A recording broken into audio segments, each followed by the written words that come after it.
Good morning, everyone, and good afternoon for some who are on the other part of the world. Today we have two distinguished guests from ADG Legal from UAE, and we will discuss the Turkish opportunities for the UAE market and how to unlock the opportunities. And I would like to kindly ask our distinguished guests to introduce their firm and themselves. And then I will go with some questions to them. Abdullah. Assalamu alaikum, everyone. My name is Abdullah Rukun. I'm a senior advocate in ADG Legal. I specialize in dispute resolution, mainly litigation, or local courts litigation and arbitration. And I'm glad to be here with you to talk about this important subject. Thank you very much. Ahmed. My name is Ahmed Ragab Al-Kutbi. I'm a partner within ADG Legal, and I do various number of things, including litigation and corporate structuring, as well as trade finance. I'll be happy to speak to you and to introduce our firm.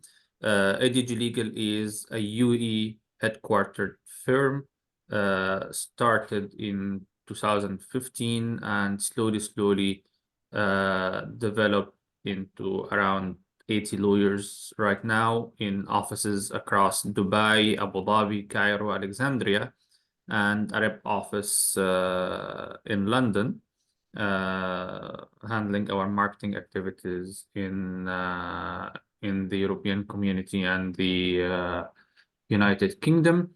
The firm does the whole 9 yards of both contentious and non-contentious work.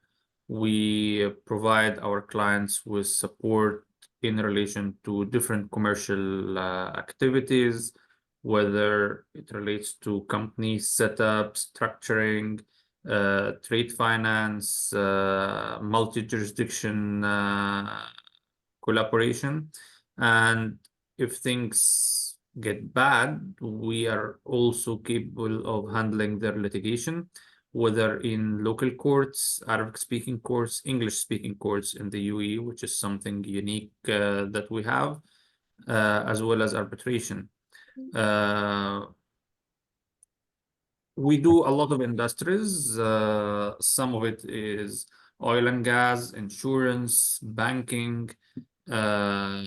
We have a specific department for personal status. We have another specific department for construction, whether it's contentious or non-contentious at the design and building phase. We have real estate, and we have big focus on insurance as well and maritime.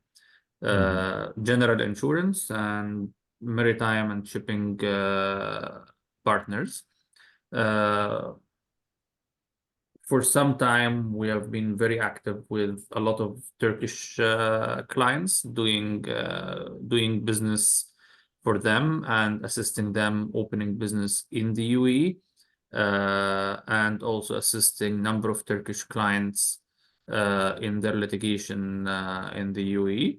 And we have a number of clients who are already U.A.E. companies from international background, usually, that are operating in Turkey. So hopefully we can shed some light on this topic with you today.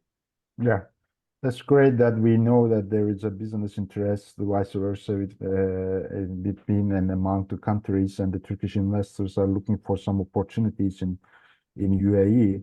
So I would like to ask you, what are the key factors that make U.A.E. an attractive market for Turkish businesses, especially in comparison to other regional markets?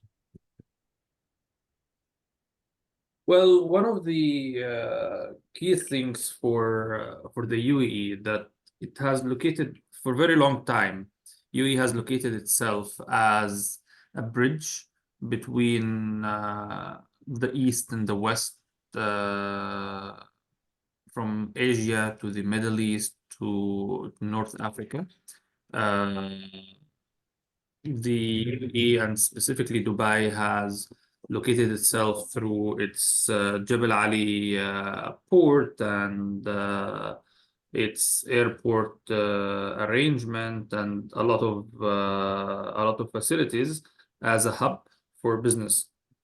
So a lot of companies would come to the UAE, not only targeting the UAE internal market, but also looking for international expansion. So a lot of entrepreneurs and businesses that are successful wherever they are, they think of taking Dubai and the UAE as a hub for their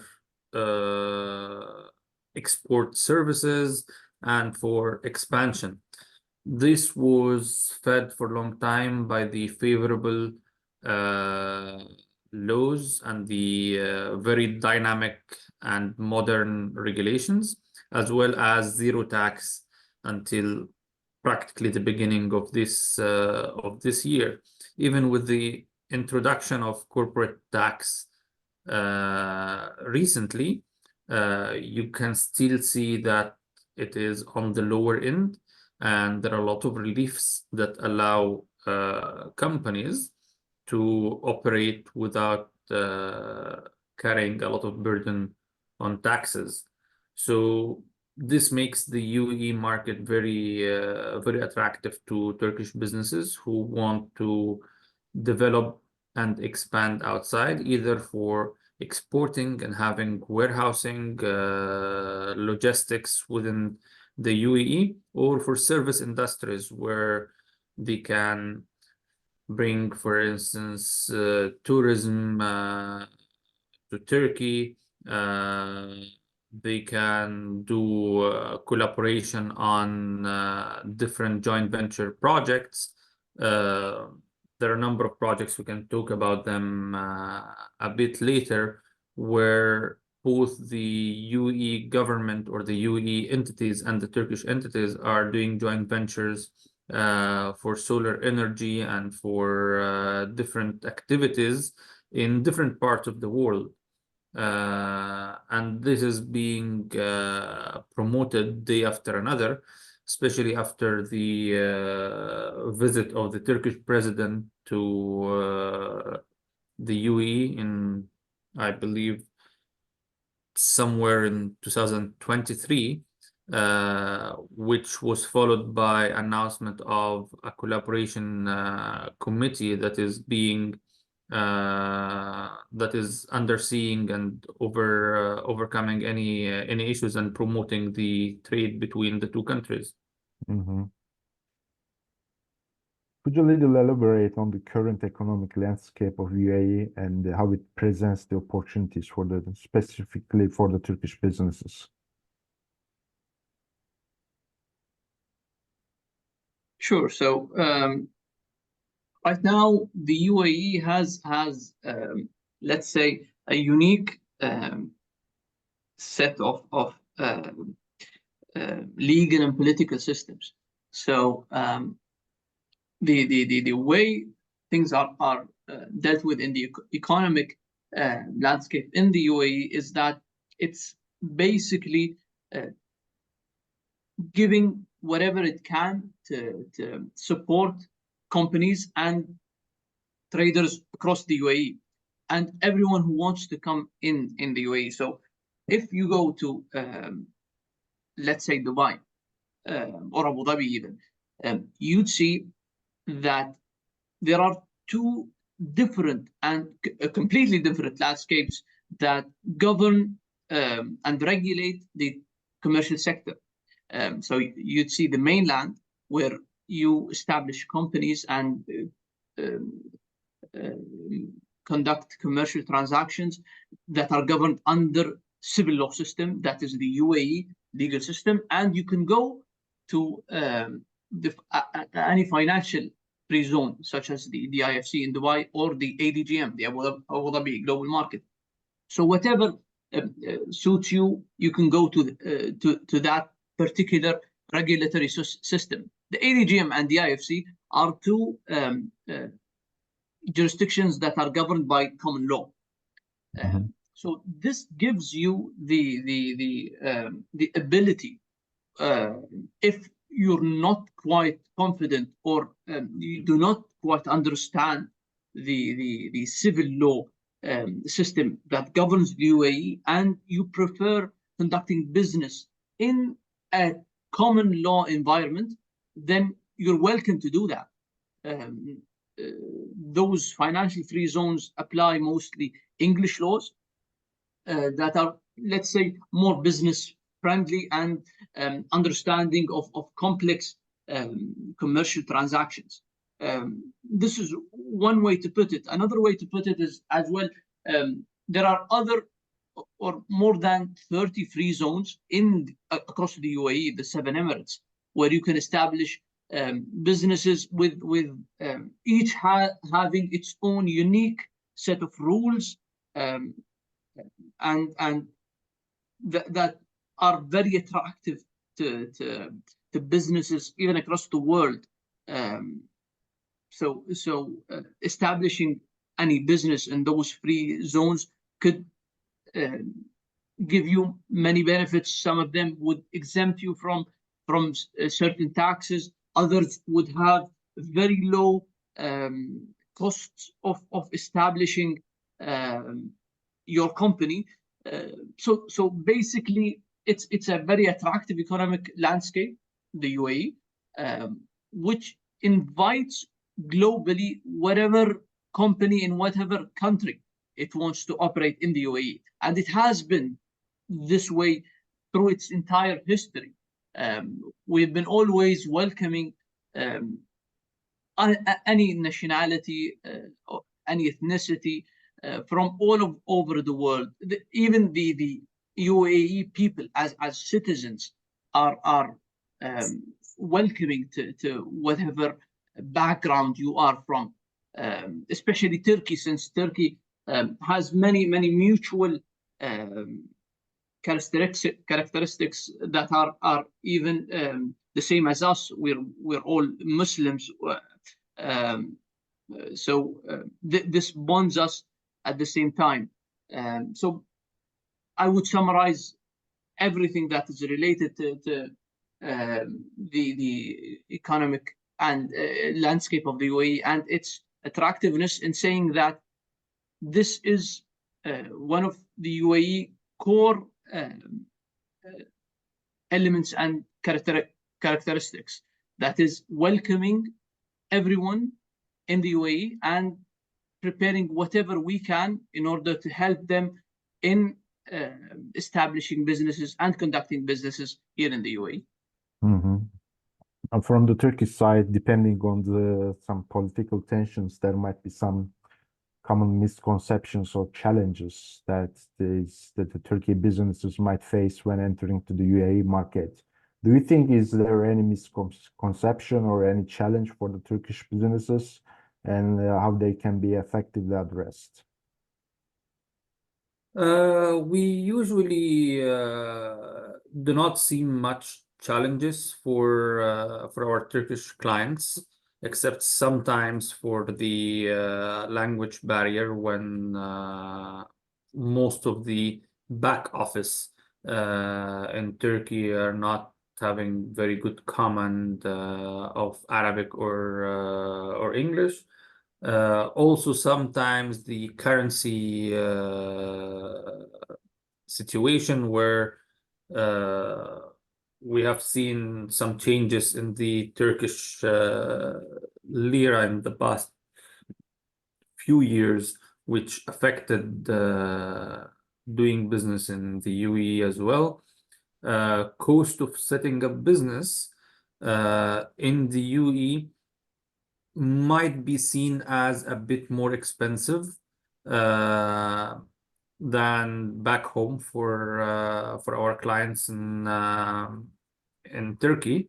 However, this is associated with zero tax, because for a very long time the only burden you take was the licensing fee to start the business, which would be a bit more expensive than everywhere in the world.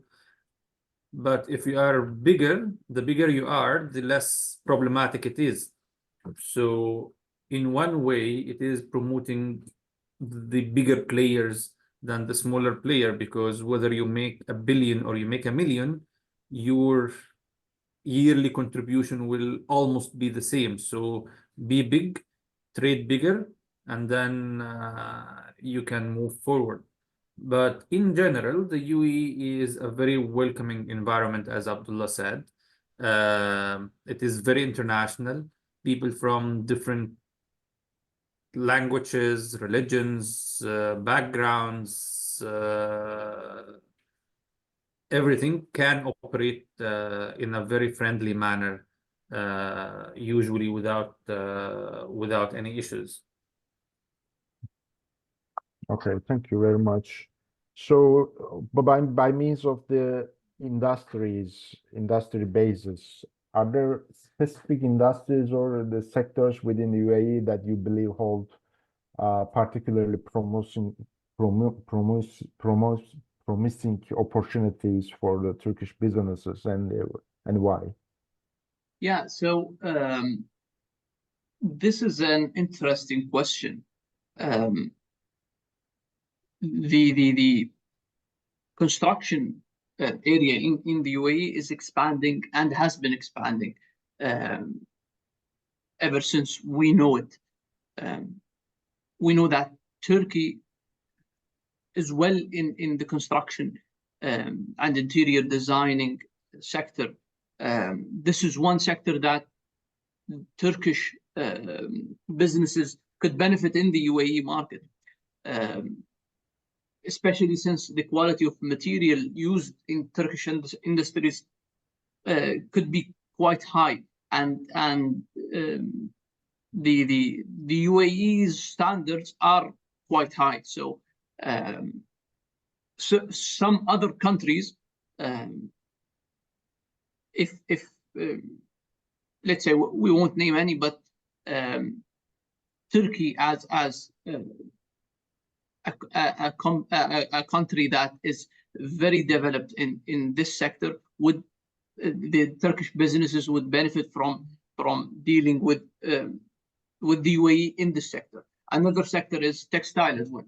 So quality in Turkish textile is high, which is something U.A.E.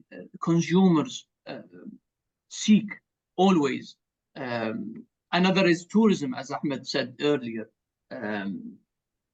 Tourism, it has been the same way as well before with Turkish businesses. Real estate in Turkey itself, promoting real estate in Turkey, it's a unique sector, let's say, that even needs more marketing into the U.A.E. Environment and society, especially since the rules governing it, the procedures are somehow vague to Emirati people and even foreigners living in the U.A.E. who want to invest in Turkey, in that market specifically. So clarifying all this, being able to master the language, either Arabic or English, it would make it easier for Turkish businesses to grow confidence in investors in the U.A.E. to invest in those Turkish businesses. Mm-hmm. You mentioned about the similarities of the culture and the common grounds, but can you also provide us some insights into the cultural nuances and the business etiquettes that the Turkish companies should be aware of when operating in U.A.E.? What is the difference? What might be the cultural nuances? Well, again, the U.A.E., as I told you, is a very dynamic society with multiple jurisdictions, multiple nationalities living all together. Now, we have seen this in the U.A.E. market a lot, that people come with different concepts. For instance, as one example, concept of time. So you will see that the U.A.E market is dealing at different level with different people based on their background. So if I deal with a German and I give them an appointment, I expect certain commitment. If I deal with the US, different. If I deal with the Middle Eastern, completely different. I think in this sense, both the Turkish and general Arab population have the same punctuality nuisance or harmony in this thing. But generally speaking, because we share the same culture in general, you shouldn't feel any problems or issues. And usually people are feeling more welcomed when they come to the U.A.E.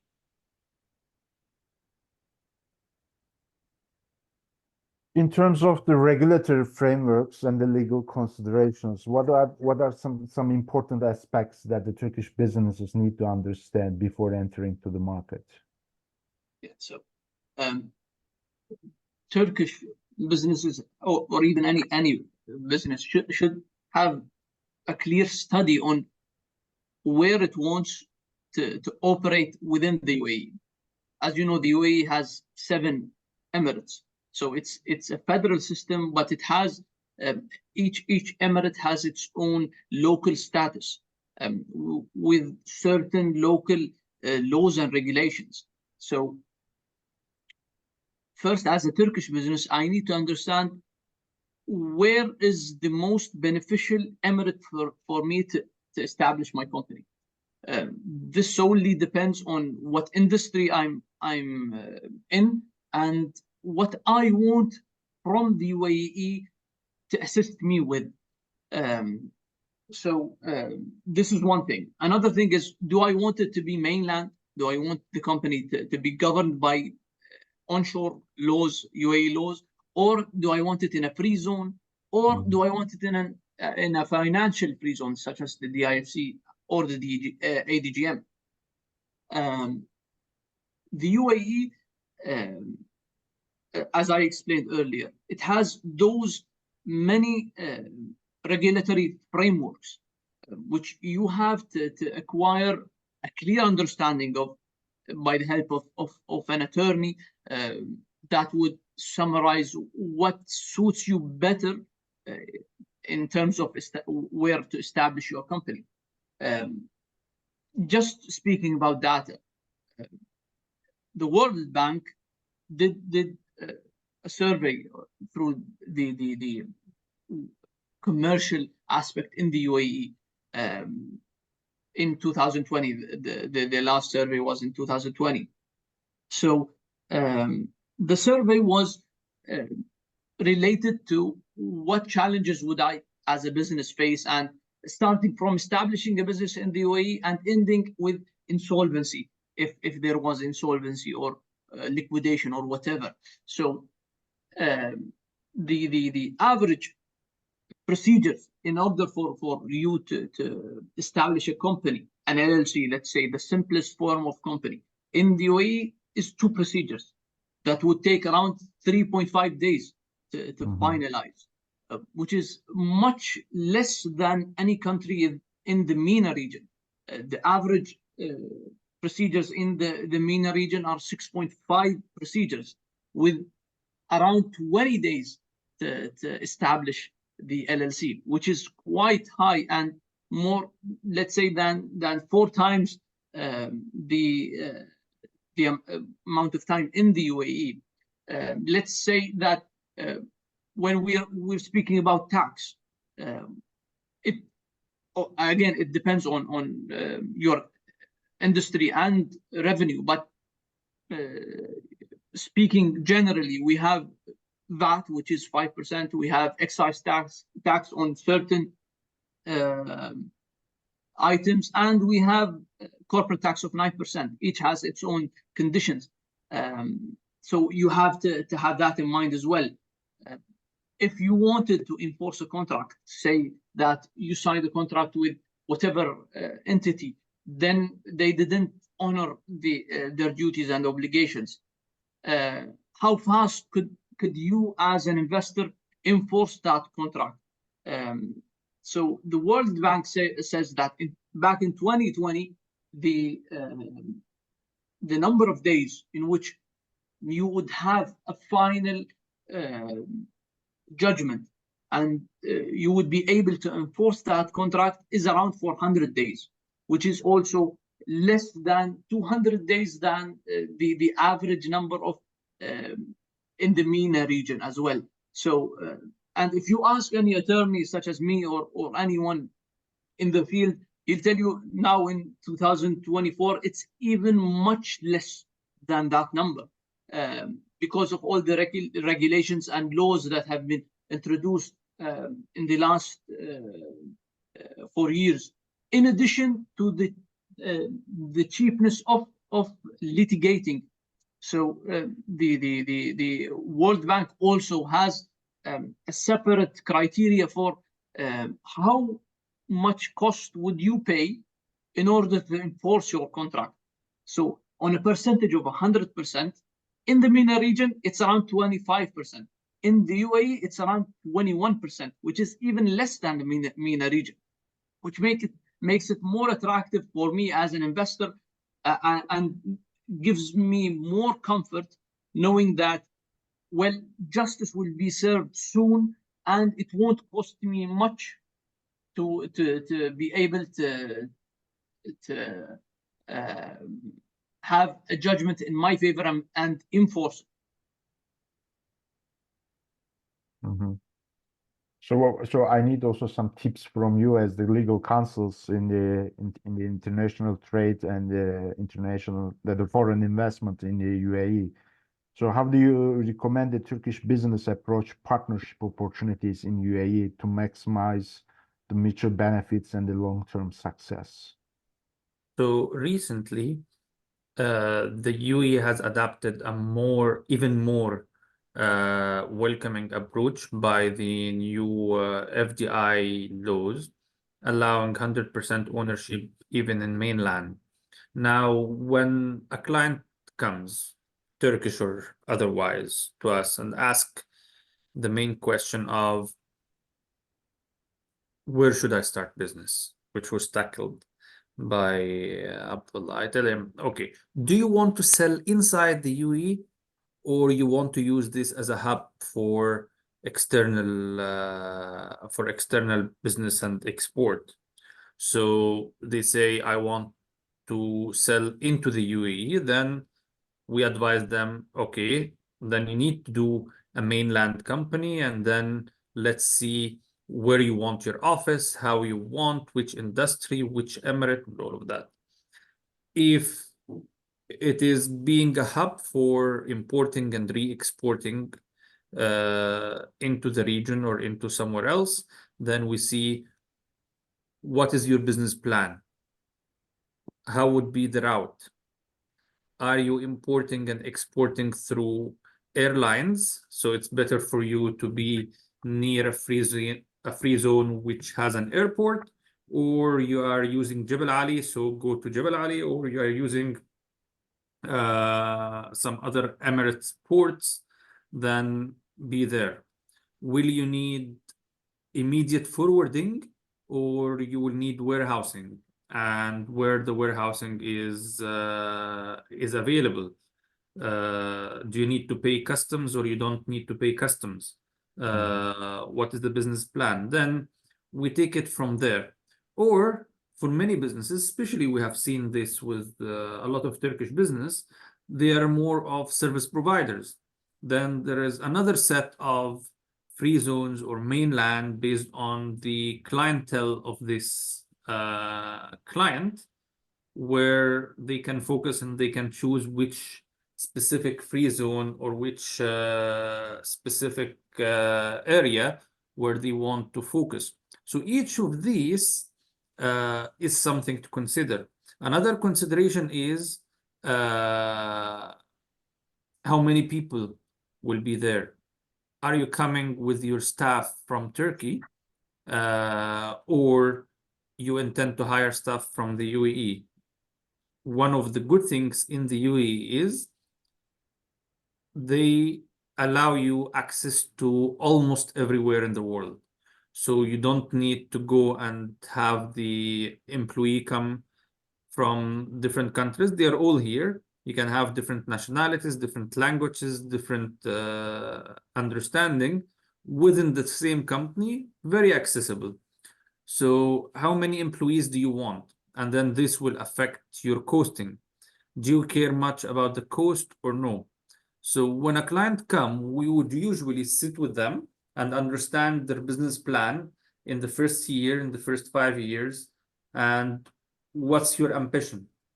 Because sometimes it might seem at the beginning that this is cheaper than that. But when you think of it in the next 2 years, you might need to end up paying much more in the overall than if you start in a bit more expensive jurisdiction than the first one. So these are things that usually we look at it.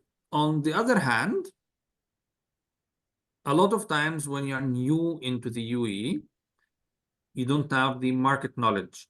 Then one of the things we assist clients with, and you would see us also working on this with a lot of African markets. So we assisted a number of clients, Turkish clients with U.A.E. clients to establish joint ventures in Africa. And then they can have their holding company in the U.A.E. and the maneuver from there. Finding the right partner to support you both from logistics point of view, from financial point of view, and who believe in the type of business you are doing is something very important. We often assist our clients and connect them with other clients of ours or business connections where they can assist each other and form partnerships on commercial basis between each other. This is definitely pretty beneficial because at the end of the day, they both come and appoint us for doing their business setup, for doing their contracts, for doing their agreements. And the more the client is developed, the more business we get, in good and in bad. Yeah. You have already answered the next question, but there is one question from the audience. They ask about the defense industry. So what about the defense industry products? Is a U.A.E. the market for the defense industry and the businesses? Yeah. So recently, based on my own personal readings, I noticed that the U.A.E. is interested in defense in the defense industry in Turkey. I remember last year, the Ministry of Defense in the U.A.E. participated in IDEF 23 in Turkey, and there has been many mutual agreements and even high ranking officers meetings between the two countries in relation to defense industries. So I believe that recently the U.A.E. is interested in the defense industry in Turkey. And I can see that it is a unique sector and something that is worth exploring by Turkish businesses and for them to introduce themselves to the U.A.E. government. We have also handled a number of agreements with the Abu Dhabi offset, where the two governments have entered into frameworks of political and arms deals, where they had a lot of collaboration. Many of these, unfortunately, is not for public disclosure, But in these businesses, you would require the know-how of the industry, of the internal regulations, and having the right connections on both sides to be able to progress this in the right manner. Because it's lucrative business, but at the same time, it is sensitive and it requires bigger involvement. So whoever needs this, they need to choose their business partner properly and their advisors in the right manner to make sure that they get the right advice on time and as accurately as possible. So in that regard, given the evolving global landscape, including the geopolitical dynamics, how do you foresee the relationships between Turkey and the U.A.E, which might influence the business opportunities in the future? Well, the good thing about the U.A.E, again, it's a very welcoming country. Throughout the years, and despite all these sanctions left, right, and center in the world, the U.A.E, and I think Turkey is very close to this, have maintained a neutral position. So the number of sanctioned entities or persons is very limited in the U.A.E, and whoever wants to do business, as long as it is legitimate business, it is far from terrorism, will be welcomed in the U.A.E. We have seen a lot of inflow from different businessmen, different nationalities and cultures, trying to set up their business and get out of certain jurisdictions to both the U.A.E, the GCC, and Turkey. Some challenges are still there, but in general, we as a U.A.E are welcoming any sort of legitimate business, and they shouldn't face much issues from a regulatory point of view. And my next question is about the case studies. Can you share any success stories at your knowledge, or any case studies of Turkish businesses that have successfully expanded into the U.A.E market, and highlighting some key lessons learned and strategies employed?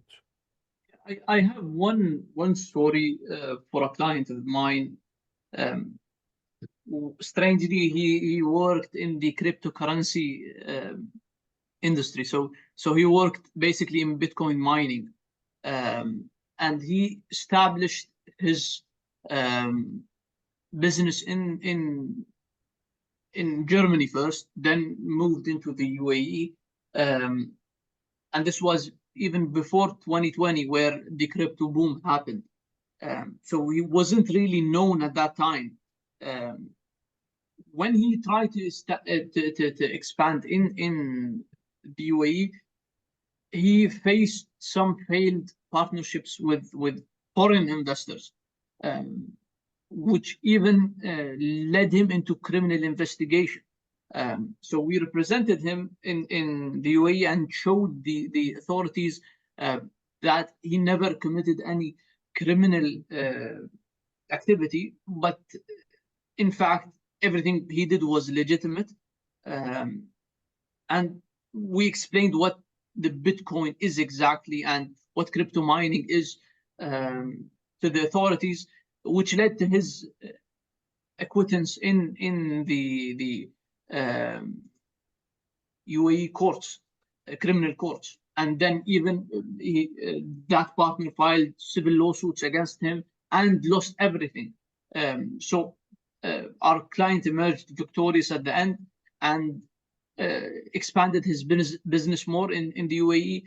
And this is mainly thanks to the regulations and laws that protected him from whatever the other foreign investor was claiming he did in what he called criminal activity.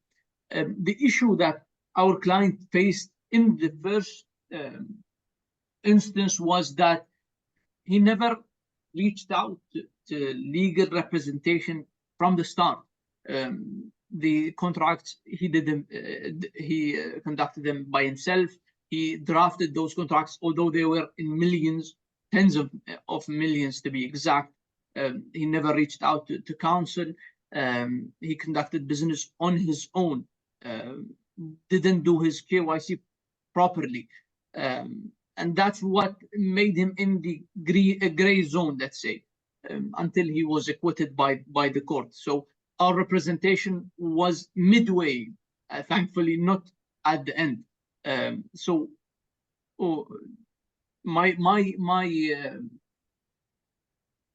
I would say to anyone that wants to establish any kind of business is that they should seek legal representation from the start of the draft of any contract, especially in a foreign country that you are not aware of what their laws are. So that's a case study that happened to me in an interesting subject. Thank you, Abdullah. Please go ahead. Also, we have assisted number of very successful businesses in Turkey to start their presence here. One of them is a large textile trading company where they have promoted their brand, and now they're operating in a number of malls, very well known, and using the U.A.E as their third, like the logistics hub for the entire Middle East. Another few companies who are less famous are operating here, promoting the real estate in Turkey, especially in relation to schemes of acquiring nationality and acquiring Turkish residency. As you may know, the U.A.E itself, maybe U.A.E citizens and nationals would not be interested in this, but because the U.A.E is a hub for every nationality in the world, it is a big market for the Turkish companies who want to promote citizenship and who want to promote residency and real estate for citizenship and residency in the U.A.E, because you get those international different nationalities who would be more interested in flying and in residing in Turkey. You are sure that they have clear background, so it's not like you go to the specific country and then you are faced with everyone who has money, who doesn't have money, who have opportunity, who doesn't have opportunity. Usually when they are within the U.A.E, at least you have some minimum guarantee of background check of certain financial capability. And then it's a very good market where at least two of our clients are running their businesses there. And it is continuing to develop pretty well in the U.A.E. Thank you very much. Thank you, Ahmed, and thank you, Abdullah. It was very insightful and valuable conversation for the Turkish businesses who wants to enter the U.A.E market. And I am sure the ADG Legal is the go-to person, law firm, and you will be assisting the clients from the Turkish perspective. If there is no, I see that there is no questions for the questions. So I would like to thank you for everyone for joining us today, and hopefully we will see each other in the upcoming webinars. Thank you very much. Thank you. Thank you so much.